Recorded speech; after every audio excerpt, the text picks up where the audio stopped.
gentlemen. I saw on the agenda you're going to have a discussion of the Future Wise versus DCDED case at 10 o'clock, and it was not clear to me whether there was going to be an opportunity to have any discussion about it, so I'll use my 3 minutes this morning to raise a couple of points.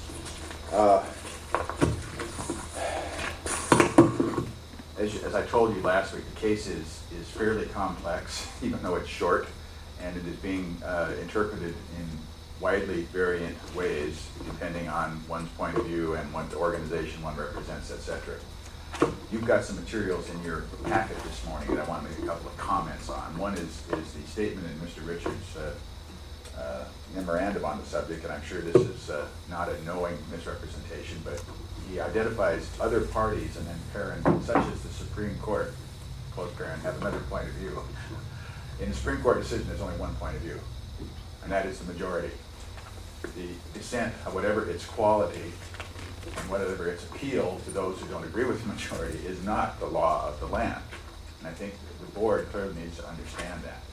I also want to quickly say that I think the code interpretation that Ms. Hoskins has delivered to the board is the right one, at least on an interim basis, until this thing washes out 6 or months down the line.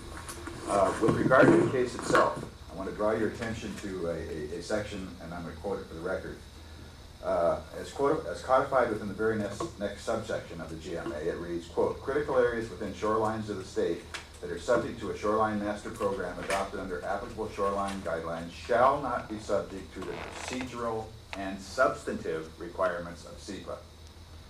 And then it gives the RCW citation.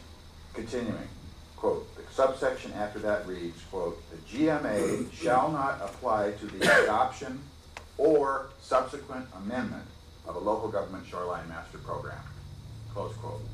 Now that's the key, that's the thing in this case that I have not seen discussed in any of the newspaper coverage, in the bar coverage, the DOE shoreline coverage, the Washington Association of Cities and Counties are interested in this.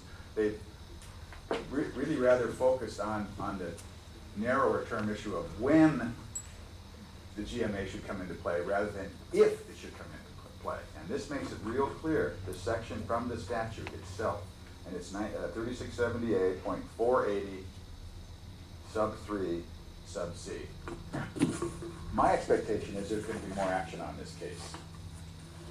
My expectation is that the legislature will probably be called upon in the next session to try and further address this GMA SMA integration issue, which has bollocksed up local government's critical area ordinance, shoreline master program, and comprehensive planning now for 7 or 8 years since the statute was done. But I would urge the board to take some time and listen. My time is up, speaking of time. Thank you. Thank you.